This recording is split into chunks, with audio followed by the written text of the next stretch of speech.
And he comes from San Pedro, like the same area, like this and then. And I looked at him. He goes, "Hey Brian." I go, "Oh man, blah, blah." I go, "Yeah, you're from," and I'm literally repeating, like, "You're from San Pedro, and you came there, so am I." Blah. And then we were talking, and then I was just happy that he knew me. Yeah. You know, I was like, that itself was like a win. Like, he knew who I was, and I was You might like, have had a guy next to him too, though. Telling Yeah, the same back thing that then. you were. "Don't say that. Don't say that. Don't say that." I think so, though. I think so. But still, then we recognize each other.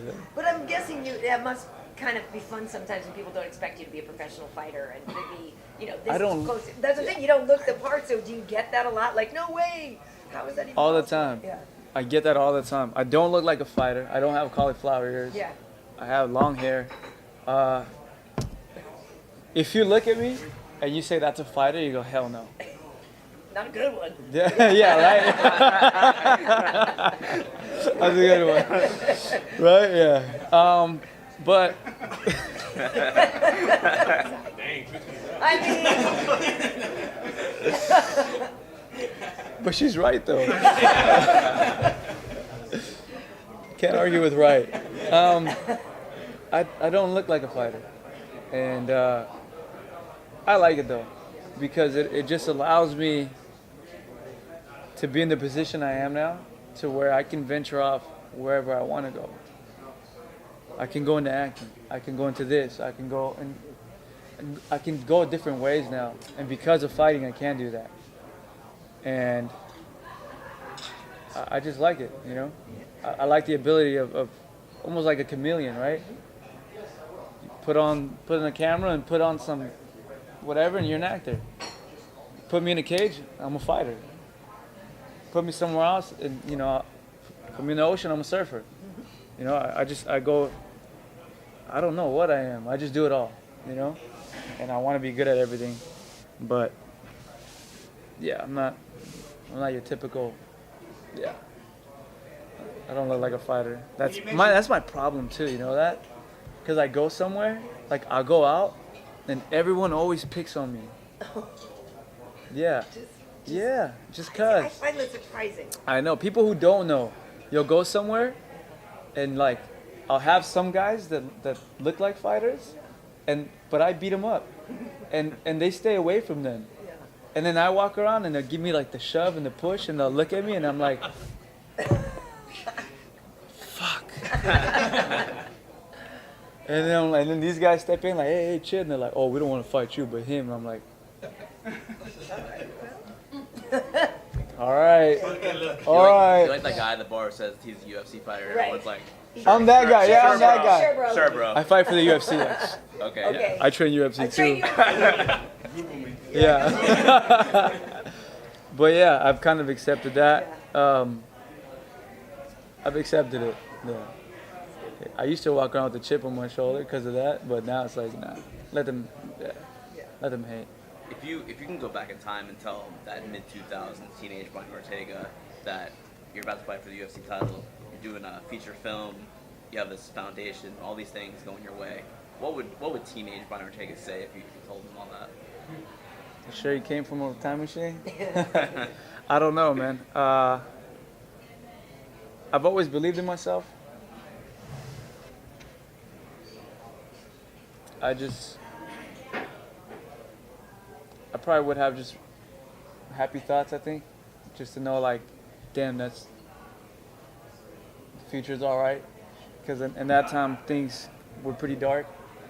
So to know that there was, like, a nice light, it would have felt good to know that. Because the old me didn't really see too much light.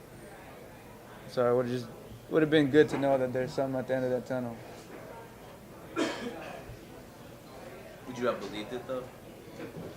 No, probably not. But it would have just felt. Hope is good, Hope is good.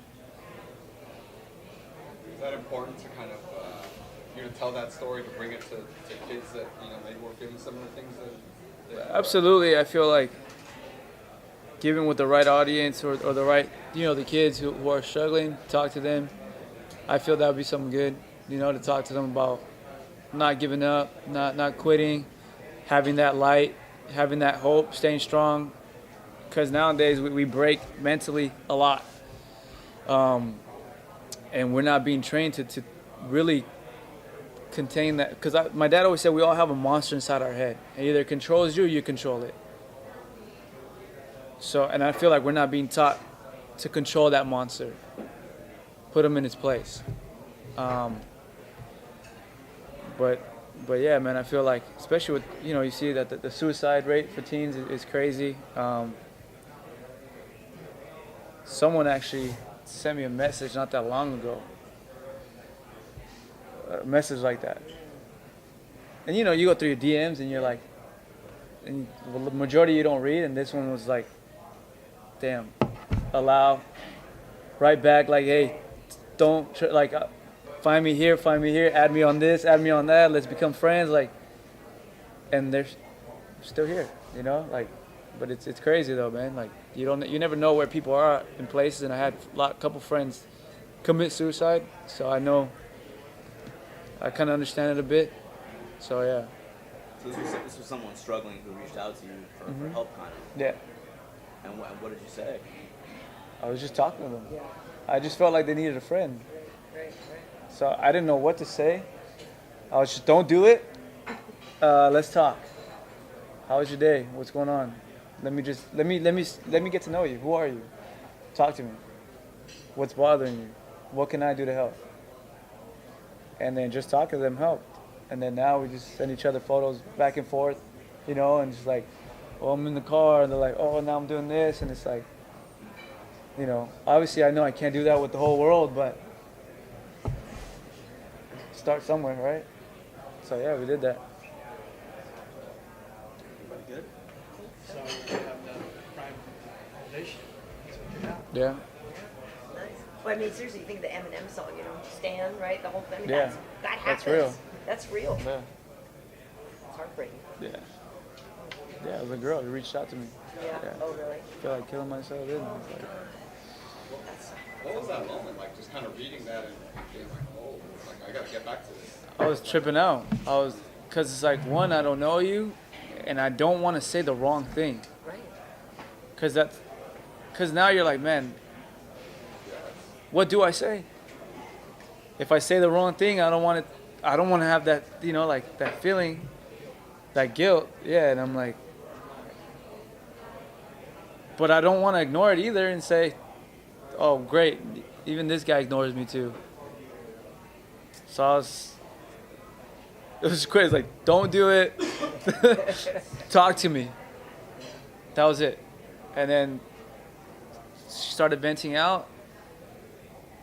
And then I was just trying to give the best advice I can. And at the same time, just be like, hey, so how you doing? Send me a photo. What's going on? Like, just keep checking in. And until right now, I'm still doing the same thing.